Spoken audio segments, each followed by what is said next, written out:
الحمد لله وكفى وسلام على حبيبه المصطفى أما بعد فأعوذ بالله من الشيطان الرجيم بسم الله الرحمن الرحيم فإن تنازعتم في شيء فردوه إلى الله والرسول وإلى الرسول صدق الله مولانا العظيم وبلغنا رسوله النبي الأمين المتين المختار الكريم ونحن على ذلك من الشاهدين والشاكرين والحمد لله رب العالمين۔ بارگاہ رسالت مواب صلی اللہ تعالی علیہ وسلم میں درود پاک کا ہدیہ پیش کریں۔ اللہم صلی علی سیدنا و مولانا محمد معدن الجود والکرم وآلہ واصحابہ الکرام وابنہ الکریم وبارک وسلم صلاة دائمة سرمدا ابدا۔ عزیزان گرامی وقار، رمضان المبارک کے بعد یہ پہلا جمعۃ المبارکہ ہے، اور اللہ تبارک و تعالیٰ نے یہ توفیق بخشی ہے کہ اس کی عبادت جس طرح رمضان المبارک میں کی جا رہی تھی، دوبارہ مسجدوں میں حاضر ہونے کی سعادت بخشی ہے۔ ہونا بھی یہی چاہیے کہ ہم لوگ رمضانی نمازی نہ بنیں، رمضانی عبادت گزار نہ بنیں، بلکہ ربانی عبادت گزار بنیں۔ رب تبارک و تعالی رمضان میں بھی ہے، رمضان کے بعد بھی ہے، اور سب سے بڑی بات یہ ہے کہ ہمارے اندر جب تک یہ اخلاص نہیں آئے گا وہ طاقت و قوت بھی نہیں آئے گی۔ آج جس چیز کی ہمیں سب سے زیادہ ضرورت ہے وہ ہے اخلاص۔ ہماری عبادتوں میں، ہماری ہر نیکی کے اندر اس کا ہونا بہت ضروری ہے۔ وَمَا أُمِرُوا إِلَّا لِيَعْبُدُوا اللَّهَ مُخْلِصِينَ لَهُ الدِّينَ۔ اللہ فرماتا ہے لوگوں کو حکم نہیں دیا گیا مگر یہ کہ وہ اللہ کی عبادت کریں تو خالص اسی کے لیے، خالص اس کے لیے کہ کسی اور کو شریک نہ کریں۔ حتیٰ کہ اگر آپ نماز پڑھ رہے ہیں اور آپ کو دل میں یہ احساس ہونے لگے کہ اتنے لوگ مجھے دیکھ رہے ہیں تو میں سیدھا ہو جاؤں نماز پڑھنے کے لیے، تو اگر لوگوں کے دکھاوے یا ریاکاری کی نیت آئی تو اس کو شرک خفی کہا گیا ہے۔ یہ چھوٹا شرک ہے، چھپا ہوا شرک ہے، عام گناہ کی بات نہیں، شرک کی بات کر رہا ہوں، کیونکہ خالص اللہ تعالیٰ کے لیے جو عبادت ہونی تھی اس میں تم نے دوسروں کو بھی شریک کر لیا ہے۔ دوسروں کی رضا، دوسروں کے خیال، دوسروں کی مرضی، یہ ایک ایسا مرض ہے جس نے ہمیں پکڑ رکھا ہے۔ آج لوگ کیا بولیں گے، لوگ کیا کہیں گے، اسی مرض میں پوری زندگی گزر جاتی ہے۔ ڈھنگ کے طریقے اپنا نہیں پاتا ہمارا نوجوان صرف اسی بات پر کہ لوگ کیا بولیں گے۔ ٹوپی پہننے میں شرم آتی ہے کہ لوگ کیا بولیں گے، داڑھی رکھنے میں شرم آتی ہے لوگ کیا بولیں گے۔ لوگ کچھ نہیں بولیں گے، جب تم مرو گے تو صرف انا للہ بولیں گے اور کچھ نہیں۔ انا للہ و انا الیہ راجعون، اس کے علاوہ کیا کہیں گے آپ کے مرنے کے وقت؟ میرے عزیزوں، لوگوں کے احوال اور ان کے کوائف الگ الگ ہیں۔ تم اگر لوگوں کے لیے جیتے رہو گے تو کبھی قرار و سکون نہیں آ سکتا۔ اسی لیے صحابہ اکرام رضوان اللہ تعالیٰ علیہم اجمعین علی اعلان یہ کہتے تھے۔ حضرت خبیب ابن عدی جب پھانسی پر چڑھائے گئے، سولی دی جا رہی تھی اور انہیں مکہ والے پتھر مار رہے تھے، تب انہوں نے اعلاناً یہ کہا تھا کہ مجھے اس بات کی پرواہ نہیں کہ لوگ مجھے کیا کیا گالیاں دے رہے ہیں، مجھے اس بات کی پرواہ نہیں کہ تم میرے ہاتھ کاٹ رہے ہو، ناک کاٹ رہے ہو، کان کاٹ رہے ہو اور گلا کاٹنے والے ہو، مجھے اس بات کی پرواہ نہیں، لیکن مجھے اس بات پر فخر ہے کہ میں مر رہا ہوں تو اللہ کی رضا میں مر رہا ہوں۔ میں اگر دنیا سے جا رہا ہوں تو حالت اسلام میں جا رہا ہوں، اس بات کا مجھے فخر ہے۔ عزیزان گرامی وقار، اسی بات کی آج ضرورت ہے کہ آپ کیا پہن رہے ہیں، کیا کھا رہے ہیں، کس طرح چل رہے ہیں، کس طرح بیٹھ رہے ہیں، یہ لوگوں کے لیے نہیں ہے، ہماری زندگی کے طور طریقے جو کچھ بھی ہونے چاہیے وہ اللہ اور اس کے رسول کے لیے۔ ایک حدیث میں آپ کو بتاتا ہوں جس کا آخری والا حصہ گفتگو کا اصل مقصد ہے۔ ایک بار رسول پاک صلی اللہ تعالیٰ علیہ وسلم مجلس میں بیٹھے ہیں صحابہ کے، ایک اجنبی شخص آیا، مجلس میں آیا، آ کر کے سیدھے حضور پاک صلی اللہ علیہ وسلم کے قریب بیٹھ گیا، اتنا قریب کہ اپنے گھٹنے حضور کے گھٹنے سے لگا لیا، قریب سے قریب ہو کر بیٹھا۔ صحابہ اکرام اور بھی مجلس میں تھے، سب دیکھ رہے تھے، اور وہ اجنبی جو شخص آیا تھا اس کو کوئی بھی پہچانتا نہیں تھا۔ اس نے آتے ہی سوالات کرنا شروع کیا۔ سب سے پہلے اس نے پوچھا مل ایمان، ایمان کسے کہتے ہیں؟ رسول پاک صلی اللہ تعالیٰ علیہ وسلم نے جواب دیا، اس بات کا اقرار کرو کہ اللہ تبارک و تعالیٰ کے سوا کوئی معبود نہیں، محمد صلی اللہ تعالیٰ علیہ وسلم اللہ کے رسول ہیں، فرشتوں پر اور اللہ کی کتابوں پر، رسولوں پر، تقدیر پر، قیامت کے دن پر اور مرنے کے بعد دوبارہ زندہ ہونے پر یقین رکھنا۔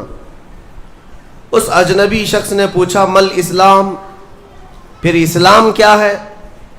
حضور پاک صلی اللہ علیہ وسلم نے اس کا بھی جواب دیا، اللہ کی وحدانیت اور محمد صلی اللہ علیہ وسلم کی رسالت کا اقرار کرنا، نماز پڑھنا، روزے رکھنا رمضان کے، زکوٰۃ دینا مالک نصاب کو، اور حج کرنا صاحب استطاعت کو، یہ اسلام ہے۔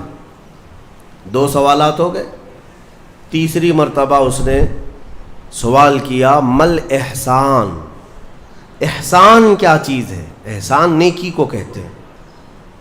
احسان یہی پورا تصوف ہے جس کو لے کر آج صوفیہ اکرام چلتے ہیں۔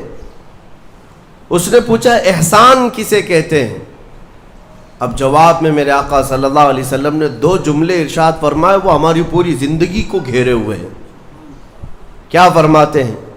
ان تعبد اللہ کأنک تراہ وإن لم تکن تراہ فإنہ یراک۔ رسول پاک صلی اللہ علیہ وسلم فرماتے ہیں احسان کا مطلب یہ ہے کہ تم اللہ کی عبادت ایسے کرو جیسے تم اسے دیکھ رہے ہو۔ عبادت، نماز کی بات نہیں، عبادت، عبادت میں سب چیزیں آ جاتی ہیں۔ روزہ بھی عبادت ہے، زکوٰۃ بھی عبادت ہے، حج بھی عبادت ہے، خیرات بھی عبادت ہے، نماز بھی اس کا ایک حصہ ہے۔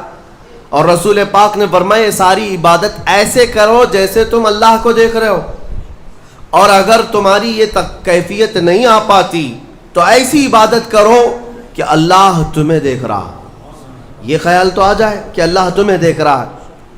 اب وہ شخص جو سوالات کر رہا تھا اس نے ساری چیزوں کو کہا صدقت صدقت، ہاں آپ بالکل سچ کہہ رہے ہیں، سچ کہہ رہے ہیں۔ حضرت عمر فاروق فرماتے ہیں کہ کون اجنبی ہے، خود سوال بھی کرتا ہے اور خود تصدیق بھی کرتا ہے، جواب ملنے کے بعد کہتا ہاں بالکل آپ نے صحیح کہا۔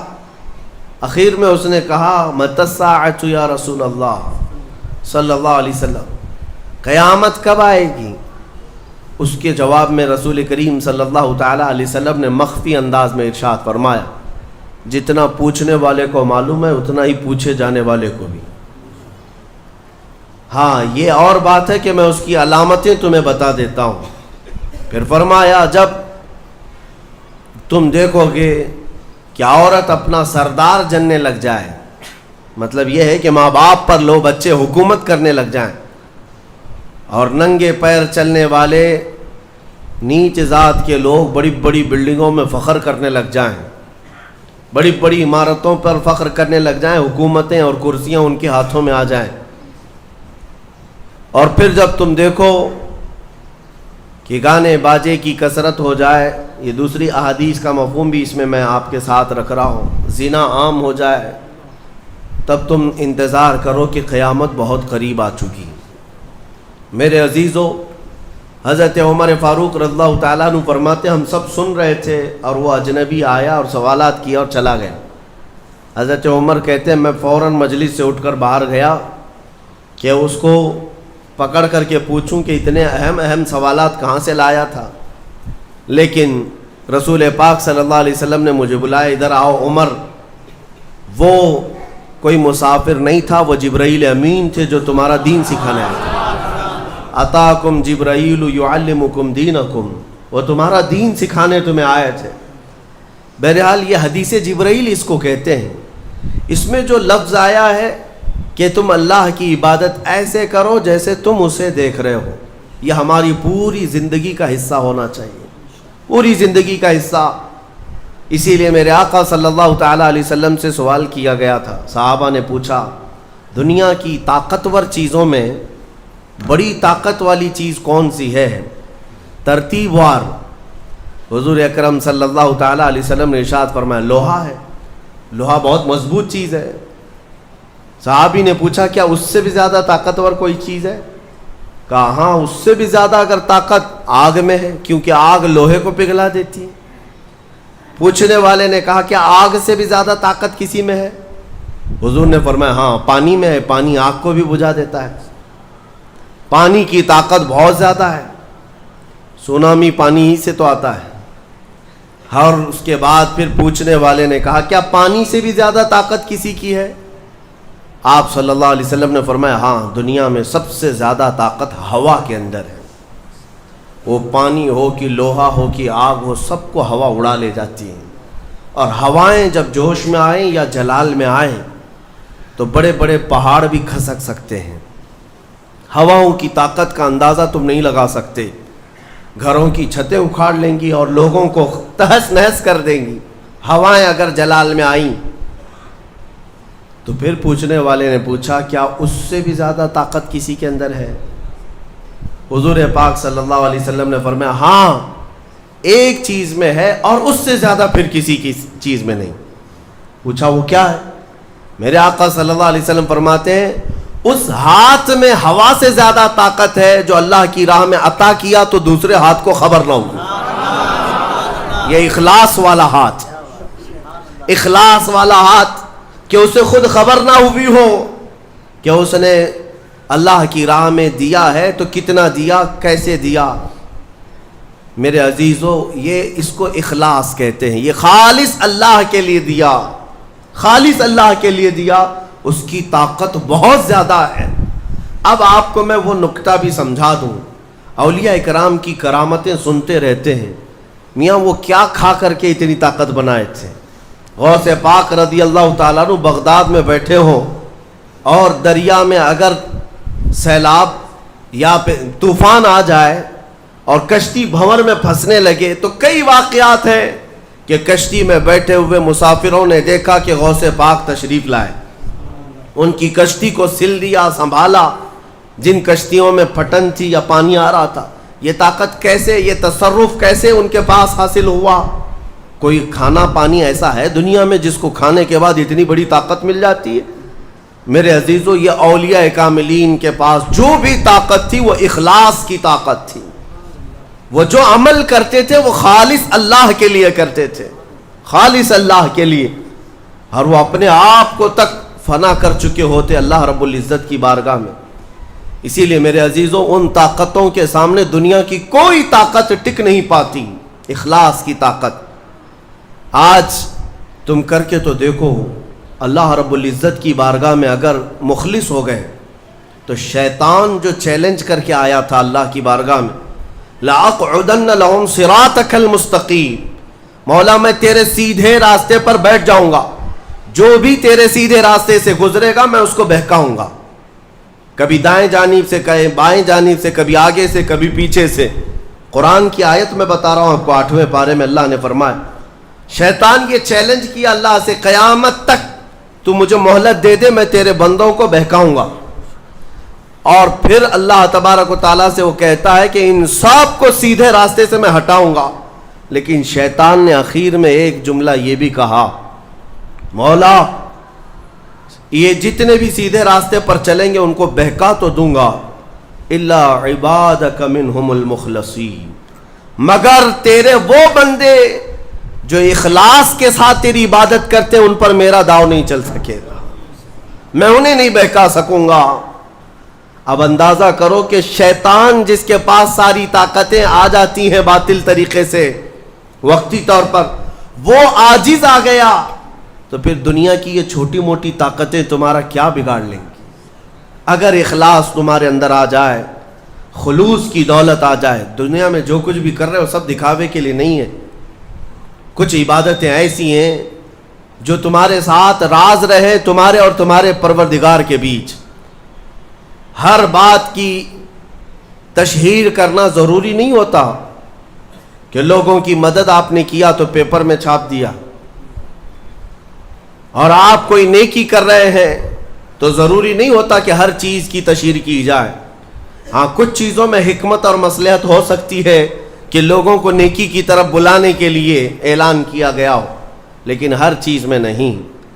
عزیزان گرامی وقار، اخلاص جب کسی کے پاس ہو تو ایک اور حدیث میں آپ کو بتا دوں، بندے جو عبادت کرتے ہیں نا یہاں پر دنیا میں بھی، سب کا کچھ نہ کچھ ایک غرض ہے، کچھ نہ کچھ ایک مقصد ہے. آپ نماز کے لیے آئے ہیں یا نیکیاں کر رہے ہیں یا گناہوں سے بچ رہے ہیں تو کوئی تو غرض ہوگی. ہاں، دو میں سے ایک چیز ہوگی، جہنم کا خوف ہوگا، اللہ کے عذابات سے ڈر لگتا ہوگا اس لیے نماز پڑھ لیتے ہیں، پوری اپنی صحیح کر لیتے ہیں، یا تو پھر جنت کی نعمتوں کا شوق ہوگا کہ جنت میں جانا ہے، صحابہ تابعین اولیاء کاملین کے پڑوس میں رہنا ہے. یا تو شوق ہے یا تو ڈر ہے، اور یہ دونوں چیزیں بندے کو عبادت کرواتی ہیں. قیامت کے دن کے متعلق حدیث میں ملتا ہے، جب بخشے گئے ہوئے لوگ جن کو جنت بھیجا جا رہا ہے، جنتیوں کی بات کر رہا ہوں عام کی نہیں، تو اس میں 3 کیٹیگری ہوں گی. ایک جماعت ہوگی جن سے اللہ تعالیٰ فرمائے گا کہ اے بندو، تمہارے اوپر آج جنت کھول دی گئی، تم بخش دیے گئے ہو، تم عبادت کرتے تھے دنیا میں، بتاؤ کیوں کرتے تھے؟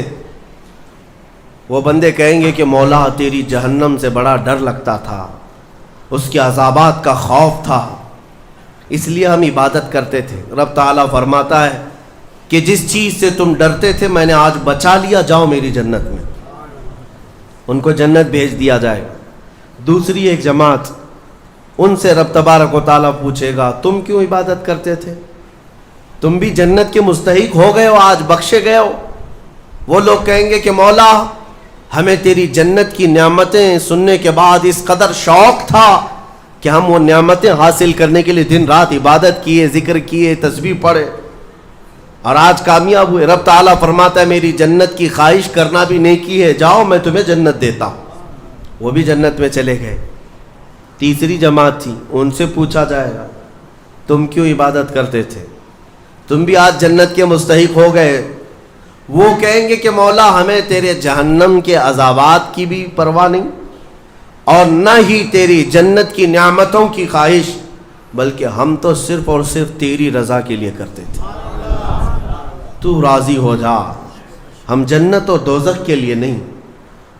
تو رب تبارک و تعالیٰ فرماتا ہے کہ یہ میرے مخلص بندے ہیں، خالص پیور اللہ کے لیے کرتے تھے. رب تعالیٰ فرماتا ہے جاؤ میں تم سے راضی ہو گیا، تم بھی جنت میں.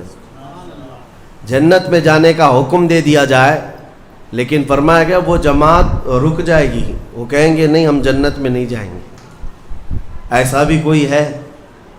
وہ کہیں گے کہ مولا اگر ہم جنت میں جائیں گے تو اندر جو جنتی ہیں وہ ہمیں تانا ماریں گے، تم بھی جنت کے لیے کرتے تھے اور بولے کچھ اور ہو، بدلہ تو تم نے بھی لے لیا عبادتوں کا، ہمیں اپنی عبادتوں کو بدلہ نہیں چاہیے. رب تبارک و تعالیٰ فرماتا ہے میری رضا یہی ہے کہ تم جنت میں چلے جاؤ، میں تم سے راضی ہو گیا. وہ پھر رکے رہیں گے کہ مولا ہم نے جنت کے لیے نہیں تیری رضا کے لیے کیا ہے. پھر حکم ہوگا فرشتوں کو کہ ان کے ہاتھوں اور پیروں میں بیڑیاں باندھو اور کھینچ کے جنت میں لے جاؤ. وہ ایک جماعت ایسی ہے. یہ کون لوگ ہیں جو مخلصین ہیں، خالصتاً اللہ کے لیے عبادت کرتے تھے. عزیزان گرامی وقار، جو اللہ رب العزت کے لیے کرنے والے لوگ ہیں، اللہ تعالیٰ ان کو ہمیشہ ذلت اور رسوائی سے محفوظ رکھتا ہے. اخلاص.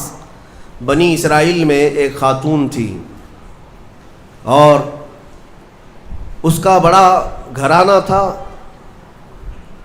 اس کا باپ جو تھا وہ بڑا کنجوس اور بخیل آدمی، بڑے پیسے والا. ایک دن ایسا ہوا کہ یہ جو لڑکی تھی، جوان لڑکی، اس نے باہر ایک فقیر کو دیکھا جو بڑا مجبور تھا، ضرورت مند تھا. اس کو اٹھا کر کے اچھی خاصی دولت اپنے باپ کی دے دی.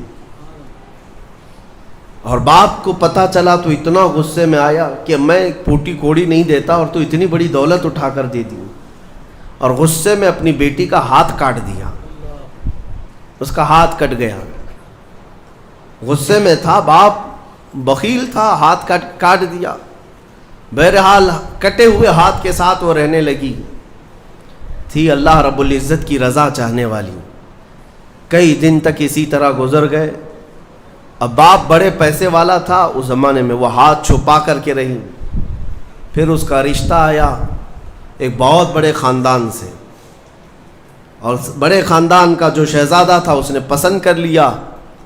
شادی کی ڈیٹ قریب آئی، ان لوگوں نے ہاتھ نہیں دیکھا، بس چہرہ اور باقی ساری چیزیں دیکھی، اور انہوں نے بھی چھپا رکھا کہ ہاتھ نہیں ہے۔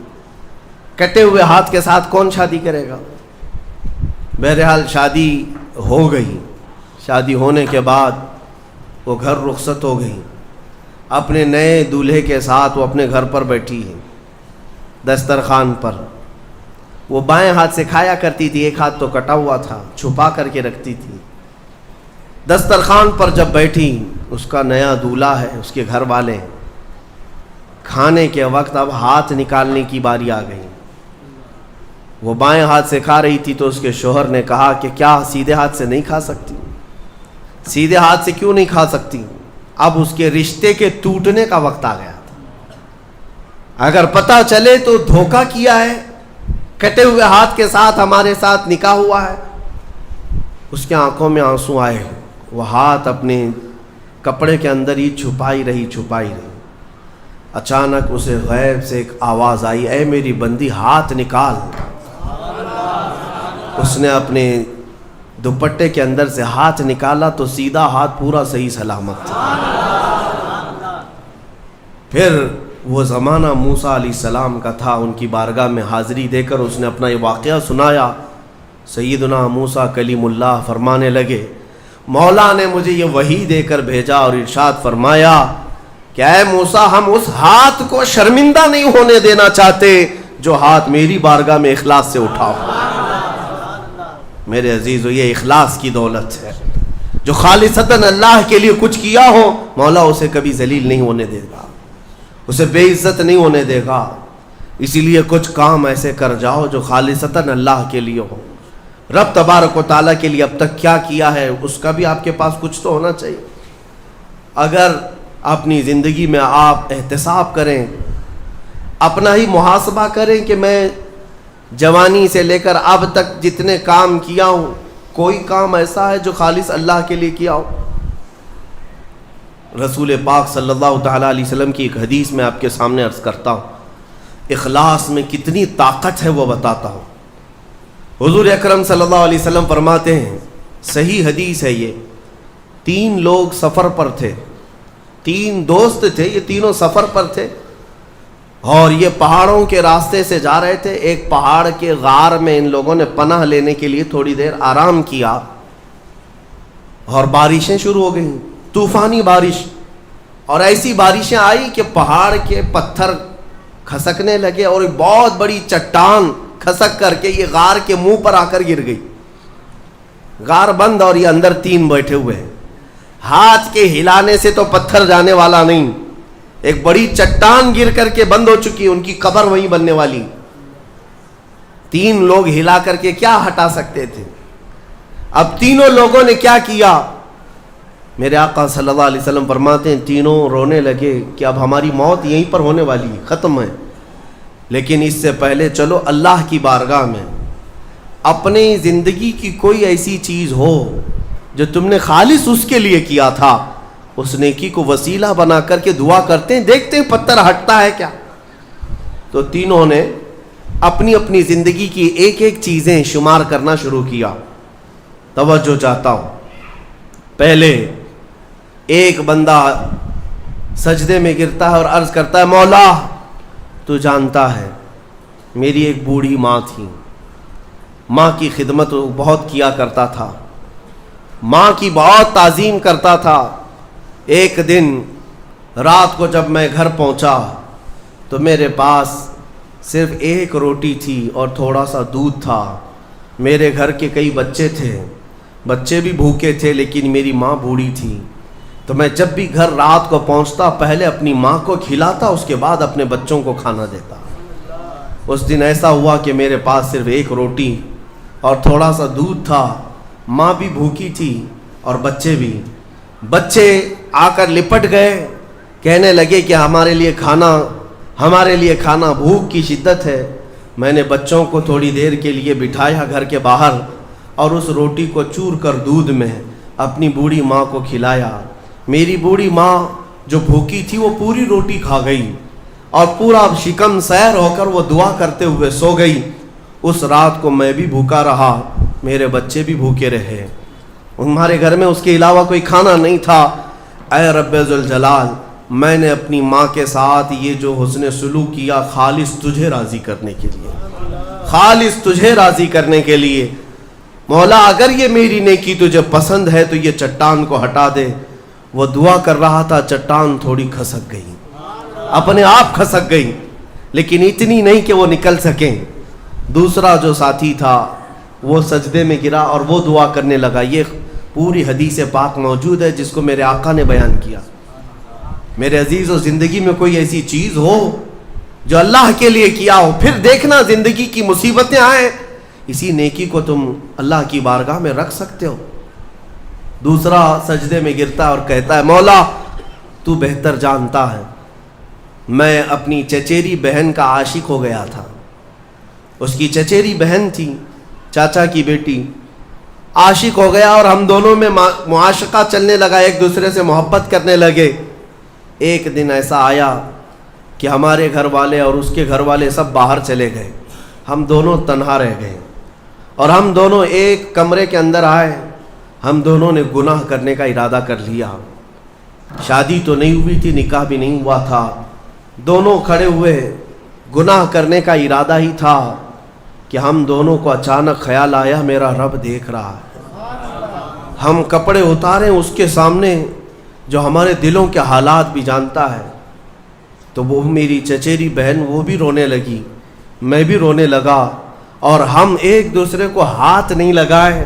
مولا اس زنا سے اور اس بدکاری سے اگر میں بچا تھا تو میرے رشتہ داروں سے ڈر کر نہیں، خالص تیری رضا کے لیے، کہ مولا کریم کے اس سلطنت کو میں اپنے گناہوں سے پامال نہیں کروں گا۔ تو جب یہ وہ کہنے لگا اور عرض کیا، مولا اگر میں وہ رات گناہ سے بچاؤں، تیری بارگاہ میں میرا وہ بچنا پسند ہے، تو اس چٹان کو تو ہٹا دے۔ حدیث پاک میں چٹان اور کھسک گئی۔ تیسرا شخص تھا، وہ سجدے میں گرا اور کہنے لگا، اے رب ذوالجلال، تو بہتر جانتا ہے، میں ایک زمین اور جائیداد کا مالک تھا، میرے پاس کئی مزدور کام کیا کرتے تھے، اور ایک مرتبہ ایسا ہوا کہ میں مہینہ ختم ہوتے ہی سارے مزدوروں کو ان کی تنخواہ دے دیا کرتا۔ ایک مزدور ایسا ہے جو اپنی تنخواہ لیے بغیر چلا گیا، ایک مزدور تنخواہ لیے بغیر چلا گیا اور اس کی تنخواہ میں نے سنبھال کر رکھی اور اس سے ایک بکری خرید لیا۔ میاں لوگ تو کسی کی سیلری ہو دبا کر کے کھا جائیں گے، اور یہ حدیث پاک میں جس کے لیے کہا جا رہا ہے وہ بندہ کہتا ہے میں اس کی پوری تنخواہ سے ایک بکری خرید لیا، بکری کو پالنے لگا، وہ مزدور آیا نہیں، وہ مزدور چلا گیا، مہینوں چلا گیا، بکری کو میں پالتا رہا، بکری نے بچے دی، بچوں کے بچے ہوئے، بچوں کے بچے ہوئے۔ اے رب ذوالجلال، تو نے اتنی برکت دی کہ اس ایک بکری سے ایک پورا میدان، کئی ہزار بکریاں بھر گئی، کئی ہزار بکریاں کئی سالوں کے اندر۔ وہ ان بکریوں میں نہ کسی کو بیچتا تھا نہ کسی کو ذبح کرتا تھا، سب بکریاں رکھا۔ کئی سالوں کے بعد اچانک وہ مزدور واپس آیا اور اس نے آ کر مجھ سے کہا کہ مالک میں آپ کے ہاں خدمت کرتا تھا، آپ کو یاد ہے کچھ سالوں پہلے میں نے اپنی تنخواہ چھوڑ دی تھی، ایک مہینے کی تنخواہ نہیں لیا تھا۔ تو میں نے اس سے کہا کہ ہاں مجھے اچھی طرح سے یاد ہے، اور اس کا ہاتھ پکڑ کر کے ان بکریوں کے ریوڑ کے پاس لے گیا اور کہا یہ تیری تنخواہ ہے، یہ پوری تیری تنخواہ ہے۔ اس نے کہا میرے ساتھ کیا مذاق کر رہے ہو مالک، میری تنخواہ اتنی ہے کہ اس زمانے میں ایک بکری بھی نہیں آ سکتی۔ اس نے کہا ہاں بالکل تو صحیح کہہ رہا ہے، لیکن اس زمانے میں ایک بکری خرید لی میں نے، اور اسی بکری سے اللہ نے اتنی برکت دی, اس میں میرا ایک بھی حصہ نہیں, تیری ان بکریوں کا دودھ تک میں نے نہیں پیا, صرف اور صرف تیرے انتظار میں, اور یہ ساری بکریاں تو لے جا.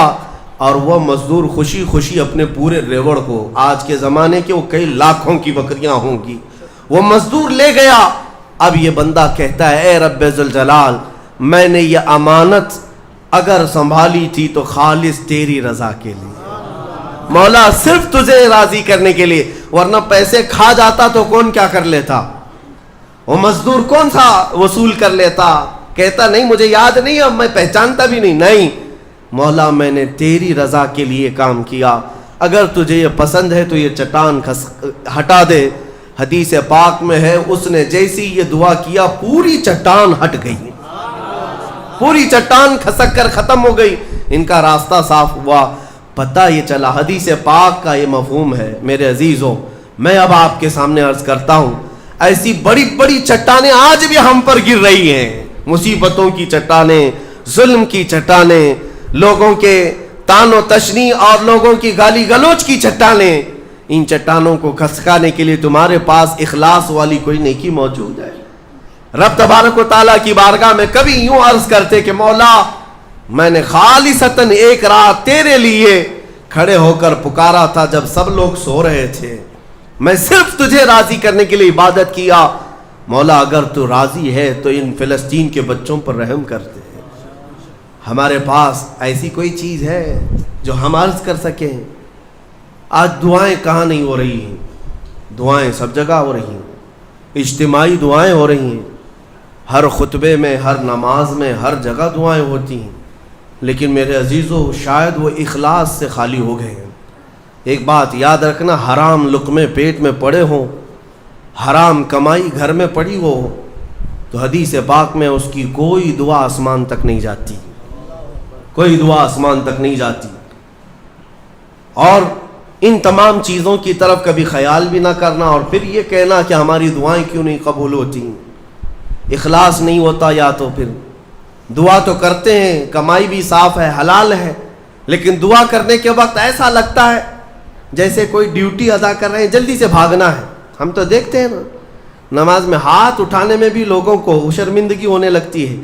کچھ تو مرے ہوئے ہاتھوں کے ساتھ دعا کر رہے ہیں, کچھ انگوٹھے پھوڑ رہے ہیں دعا میں. تم رب تعالیٰ کی بارگاہ میں مانگ رہے ہو, اخلاص اگر ہوتا تو تمہیں اپنے کی خبر نہیں ہوتی. اخلاص, دعا بھی تو رسمی طور پر مانگ رہے ہیں, امام اپنی دعا کر رہا ہے, مقتدی اپنے انگوٹھے پھوڑ رہے ہیں, یہی تو چل رہا ہے. کچھ انگلیوں میں کھیل رہے ہیں, کچھ اپنے ہاتھوں کو نیچے لٹکائے ہوئے ہیں. میرے آقا صلی اللہ تعالیٰ علیہ وسلم جب دعا کرتے ہیں, صحابہ کہتے ہیں کبھی کبھار حضور روتے ہوئے اتنی بلند ہاتھ اٹھا لیتے کہ حضور کے بغلوں کی سفیدی نظر آتی تھی. خانہ کعبہ کے پاس حرم پاک میں کبھی حضور دعا کرتے ہیں. میرے عزیزو, دعا ایک طرح سے بھیک مانگنا ہے, اور وہ بھی پروردگار عالم کی بارگاہ میں. اور تمہارے انداز دیکھے جاتے ہیں, تمہارا اخلاص بھی دیکھا جاتا ہے. مانگنے میں ہی تم سیریس نہیں ہو, صرف رٹی رٹائی ہوئی چیزیں بولے جا رہے ہو, یعنی کسی نے یاد کرا دیا بس وہی بولے جاؤ. تمہارا دل کب کہہ رہا ہے, دل کی حضوری کے ساتھ کب کہہ رہے ہو؟ کچھ چیزیں خاص ہیں, صغیرہ کبیرہ ہمارے معاف کر دے, اس کو پتہ ہی نہیں صغیرہ کون ہے کبیرہ کون ہے. یہ تو رٹی ہوئی چیزیں بولے جا رہے ہو نا. اے اللہ ہمارے صغیرہ کبیرہ معاف کر دے. کیا ہے صغیرہ کبیرہ؟ کچھ پتہ نہیں, مولوی صاحب نے سکھایا تھا. دل کا جب حضور نہیں, دل کا اخلاص نہ ہو تو پھر کیا چیز مانگ رہے ہو اللہ کی بارگاہ میں؟ اخلاص یہ سب سے بڑی طاقت ہے. اگر یہ نہیں ہے تو عبادتوں کی جان ہی نہیں ہے, عبادتوں کی جان ہی نہیں ہے. عبادتوں کی جان اخلاص ہے. یہاں تک کہ امام غزالی رحمۃ اللہ تعالیٰ علیہ نے ایک واقعہ ایسا بھی لکھا ہے, وہ پڑھنے کے بعد مجھے بڑی حیرت ہوتی ہے. ایک بزرگ تھے, 30 سال تک انہوں نے پہلی صف میں کھڑے ہو کر نماز ادا کی. 30 سال تک ایک بھی نماز ان کی تکبیر اولا بھی نہیں چھوٹی امام کے پیچھے. تکبیر اولا, امام جب پہلی تکبیر باندھ رہا ہے اس تکبیر میں وہ حاضر رہتے تھے. جماعت تو دور کی بات ہے, چھوٹنا, پہلی تکبیر کبھی نہیں چھوٹی 30 سال تک. 30 سال کے بعد ایک دن ایسا اتفاق ہوا کہ وہ مغرب میں لیٹ ہو گئے, 1 رکعت ہو گئی تھی, اور 30 سال کے بعد صفیں بھر گئی تھی, پیچھے جگہ ملی. وہ آئے اور کہا آج اگر میں پیچھے نماز پڑھوں گا سب گھوم گھوم کے مجھے دیکھیں گے. 30 سال سے جو پابند تھا کہاں گیا. ہوتا یہی ہے نا, وہ شرمندگی کے مارے کہ لوگ مجھے دیکھیں گے کیا سوچیں گے, گھر چلے گئے. گھر جا کر مغرب پڑھ لی. عشاء میں آنے میں پھر ڈر لگنے لگا کہ اب تو پوری نماز میں ہی نہیں گیا تھا, لوگ سوچیں گے. 30 سال کے بعد پہلی نماز آپ کی نہیں ہوئی ہے, کہاں گئے تھے, کہاں گئے. عشاء میں بھی نہیں آئے, عشاء میں بھی نہیں آئے. اس زمانے میں ایک بڑے کامل بزرگ تھے, ان کو خبر کی گئی آج ایک بڑا حادثہ ہو گیا ہمارے شہر میں. کہا کیا؟ کہا فلاں بزرگ جو 30 سال سے مسجد میں تکبیر اولیٰ کی بھی پابندی کرتے تھے آج وہ غائب ہے. تو اس بزرگ نے فرمایا چلو ہم ملتے ہیں. جا کر کے ملے کہ کیا ہے, طبیعت خراب ہو گئی, علیل ہو گئی, کیا ہوا؟ انہوں نے کہا کچھ ہوا نہیں, لیکن تھوڑا سا لیٹ ہو گیا مغرب میں, اور پھر پیچھے جگہ مل گئی 5-6 صفوں کے پیچھے. میں نے یہ سوچا کہ لوگ بعد میں کیا کہیں گے, لوگ کیا کہیں گے کہ اتنے سالوں کی پابندی کے بعد آج تمہاری پہلی صف بھی نہیں ہوئی, پہلی تکبیر بھی نہیں ہوئی. اس بزرگ نے کہا کس سے؟ 30 سال کی پابندی کرنے والے سے. کہا میاں جاؤ پچھلے 30 سال کی پوری نمازیں قضا کر لو, واپس دوبارہ پڑھ لو, اعادہ کرو. اس لیے کہ 30 سال جو تو نے پابندی کی نمازوں کی, وہ تو یہی سوچ کر کے کہ لوگ کیا کہیں گے. آج تیرے دل میں یہ جو خیال آیا کہ لوگ کیا کہیں گے مغرب کے پیچھے ہو جانے سے, اس کا مطلب ہے کہ 30 سالوں تک جو تو نے پابندی کی یہ لوگوں کے لیے کیا, اللہ کے لیے نہیں. جاؤ واپس لوٹاؤ 30 سال کی نماز سے. رونگٹے کھڑے ہو جاتے ہیں جب میں یہ پڑھا. واقعی میرے عزیزوں, اس بات کا خیال بھی نہیں آنا چاہیے ہمیں عبادتوں میں کہ لوگ ہمیں کیا کہیں گے. اللہ رب العزت کا ذکر ایسے کرو کہ مدہوش ہو جاؤ, صرف میرا مولا مجھے دیکھ رہا ہے, دنیا کیا کہہ رہی اس سے ہمیں کیا غرض ہے. آج یہی بیماری نے بہت ساری عبادتوں میں ہمارے خلل ڈال رکھا ہے, خلل ڈال رکھا ہے. تمہارے سنتوں سے دور ہونے کا ایک بڑا سبب بھی یہی ہے کہ لوگ کیا کہیں گے. یہ کبھی نہیں سوچتے کہ قبر میں جاؤں گا تو مصطفیٰ کیا کہیں گے, میرے آقا صلی اللہ تعالیٰ علیہ وسلم دیکھیں گے تو کیا کہیں گے. یہ کیوں خیال نہیں آتا؟ اگر اسی حالت میں دنیا سے چلا گیا, جیسے آج آوارہ گردی میں ہوں, نشہ میں ہے, سنتوں سے دور ہے, اٹھا کر جب مجھے قبرستان لے جایا جائے گا, میرے آقا اگر دیکھیں, میرے آقا کیا کہیں گے. عزیزان گرامی وقار, بعض بزرگوں نے فرمایا ہے کہ کچھ لوگوں سے اگر حضور ناراض ہوتے ہیں تو یہ تک پوچھتے ہیں کیا تو میرا غلام ہے. اگر وہ کہتا ہے یا رسول اللہ آپ کے سوا کس کا غلام ہوں, تو پوچھا جائے گا کہ تیرے پاس علامت کیا ہے غلامی کی, دلیل کیا ہے.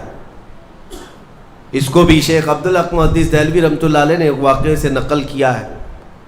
اس لیے میرے عزیزو, اعلیٰ حضرت نے جو فرمایا آج لے ان کی پناہ, آج مدد مانگ ان سے, کل نہ مانیں گے قیامت میں اگر مان گیا. اپنی عبادتوں میں اخلاص عطا کرو. آج کے زمانے میں سب سے زیادہ ضروری بھی یہ چیز ہے کہ میں یہ نہیں چاہتا کہ یہاں پر سارے لاکھوں مسلمانوں کو سڑک پر اتاروں. نہیں, اگر اخلاص والا ایک بندہ ہو تو پوری زمین کو زیر و زبر کر ڈالے گا. انقلاب ایک سے آتا ہے, ایک بھی کافی ہے اگر اخلاص والا ہو, ورنہ پھر کثرت سے کچھ ہونا نہیں ہے. آج جس طرح کی آزمائشوں کے تم شکار ہو, ان میں بھی ضرورت اسی بات کی ہے کہ تمہارے اندر اخلاص آ جائے, تمہیں کوئی ڈرا کر کے عبادت نہ کرائے. اور میں تو شروع سے کہتا بھی تھا, آج کئی جگہوں پر بچوں کی بھی تربیت کے لیے مدرسوں میں بھی, شاید آج سے 10 سال پہلے ہی حافظ صاحب سے بھی جانتے ہوں گے, کیمرے لگائے جاتے ہیں کہ بچے کچھ غلط نہ کریں. ٹھیک ہے, نگرانی کے لیے جہاں تک ہے میں اس کا مخالف نہیں ہوں, لیکن ان کے دلوں میں اس بات کا اگر خوف ہے کہ استاد دیکھ رہے ہیں, مجھے جلدی نماز کے لیے جانا ہے, ایک نہ ایک دن تو کیمرہ بند ہوگا, کیمرے کے باہر بھی تو آئے گا. اس دن کیا کرے گا؟ اپنی اصلیت پر آ جائے گا. یہاں کوئی کیمرہ نہیں ہے, آزاد رہو, کھل کر کے رہو. مطلب یہ ہے کہ تم اس کو کیمرے کا عبادت گزار بنائے, اللہ کا نہیں. تربیت وہ ہونی چاہیے جو محبوب الہی نے فرمایا. ایک شخص آیا محبوب الہی سے پوچھنے لگا کہ حضور کبھی کبھار تو گناہ کرنے کی اجازت مل جانی چاہیے. آپ نے فرمایا کیوں نہیں, ملنا تو چاہیے. وہ خوش ہو گیا, کیا گناہ کرنے کی اجازت ملتی ہے؟ کہا بالکل ملے گی میری طرف سے. خوش ہو گیا, کہا کہ حضور بتائیے کیا ہے, کیسے کر سکتے ہیں؟ کبھی کوئی کبھار چھٹی تو ہونی چاہیے گناہ کرنے کے لیے, ہفتے میں ایک بار, مہینے میں ایک بار. محبوب الہی نے فرمایا بالکل, دو شرطیں ہیں میری, اگر وہ پورا کر لے تو تجھے اجازت ہے میری طرف سے گناہ کرنے کی. کہا بتائیے. محبوب الہی نے فرمایا پہلی شرط یہ ہے کہ جب گناہ کرنا ہو تو اللہ کی زمین سے باہر نکل کر کرنا, اس کی سلطنت سے باہر جا کر کرنا. جہاں اس کی سلطنت نہ ہو وہاں جا کر گناہ کرو, شوق سے کرو. اس نے کہا حضور کوئی ذرہ ایسا ہے جو میرے مولا کی سلطنت سے خالی ہے؟ کوئی ایسی جگہ ہے جو اللہ کی خدائی سے خالی ہے؟ پھر اس کے بعد اس نے کہا یہ تو ممکن نہیں کہ اللہ کی زمین سے باہر جاؤں. اس کی سلطنت تو ان کہکشاؤں میں بھی ہے جہاں ہماری بھی پہنچ نہیں, اور رب تبارک و تعالیٰ ہی کی سلطنت میں ہے سب. پھر اس نے کہا دوسری شرط آپ کی.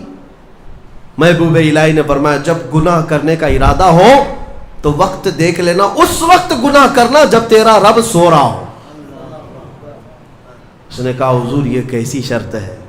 میرا مولا تو وہ ہے لا تأخذہ سنۃ ولا نوم, میرا رب وہ ہے جسے نہ اونگ آتی ہے نہ نیند آتی ہے, وہ پوری کائنات کے لیے حی اور قیوم ہے.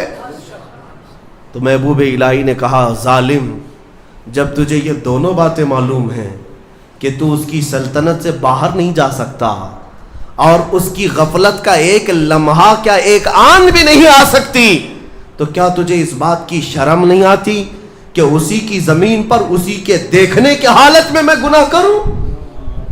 یہ کیسے ممکن ہے کہ تجھے تیری ماں دیکھ رہی ہو, تیرا باپ دیکھ رہا ہو اور تو اس وقت ننگا ہو رہا ہو؟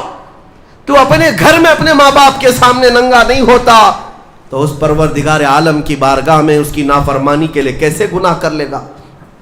زمین اس کی, سلطنت اس کی, اس کا کھا رہا ہے, اس کا پی رہا ہے, اس کی ہوائیں استعمال کر رہا ہے, ساری نعمتیں اسی کی دی ہوئی ہیں, اور تو کہتا ہے کہ گناہ کی اجازت چاہیے. اور پھر اللہ رب العزت ایک آن کے لیے بھی جب غافل نہیں ہے تو کیا اس بات کی شرم نہیں آتی کہ رب تعالیٰ دیکھ رہا ہو اور اس وقت تم گناہ کر رہے ہو؟ عزیزان گرامی, یہی وہ عبادت کا اعلیٰ درجہ ہے جو محبوب الہی نے سکھایا کہ کسی کے اندر یہ دو تصور آ جائیں کہ میرا مولا ہر گھڑی مجھے دیکھ رہا ہے اور میں جہاں جاؤں گا اسی کی سلطنت میں جاؤں گا. یہ اخلاص ہے, پھر یہ عبادتوں کی جان ہے. پھر دیکھنا آپ کی عبادتوں میں لطف کیسا آئے گا اور مزہ کیسا آئے گا, عبادتوں کا طور طریقہ ہی بدل جائے گا.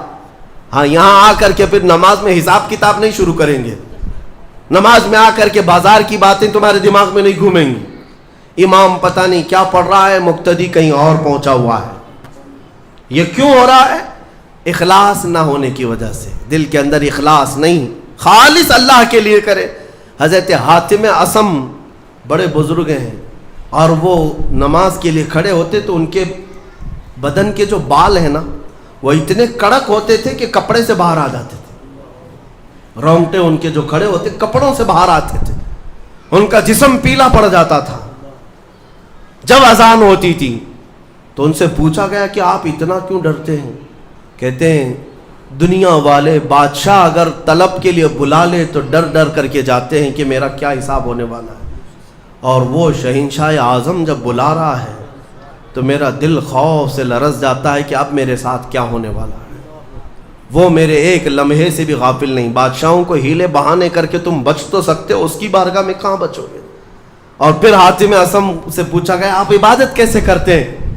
وہ کہتے ہیں میں جب نماز کے لیے کھڑا ہوتا ہوں تو تصور میرا یہ ہوتا ہے کہ ادھر بھی دوزخ ہے ادھر بھی دوزخ ہے, دونوں طرف گڑھے ہیں اور سامنے جنت ہے، اللہ رب العزت کی رضا ہے، اور پیچھے ملک الموت انتظار میں ہے۔ اس تصور کے ساتھ میں نماز پڑھتا ہوں کہ اگر ہلوں گا تو ادھر جہنم کا گڑھا ہے، ادھر ہل گیا تو ادھر جہنم کا گڑھا ہے، مجھے بڑھنا ہے میرے مولا کی رضا کی طرف، اور ملک الموت اتنے قریب آ کر کھڑا ہے کہ گردن پہ ہاتھ رکھا ہے، اس لیے میں اپنی ہر نماز کا ہر سجدہ آخری سمجھتا ہوں، اس کے بعد شاید ملک الموت مجھے اٹھا لے گا۔ تو جب میں سجدے میں جاتا ہوں تو مولا کو منائے بغیر اٹھتا نہیں کہ مولا ہو سکتا ہے اس کے بعد پھر میرا سجدہ ہو یا نہ ہو، اسی سجدے میں تو مان جا، مجھے مغفرت فرما دے۔ یہ نمازوں کا بھی طریقہ ہے، یہی اخلاص ہے۔ اللہ کریم ان سب کی حفاظت فرمائے، ہمارے اس شہر میں امن و امان عطا فرمائے، ہم سب کو محبتوں اور الفتوں کے ساتھ زندگی عطا فرمائے، ظالموں کے شر سے مولا ہمیشہ ہماری حفاظت فرمائے۔ وآخر دعوانا ان الحمد للہ رب العالمین۔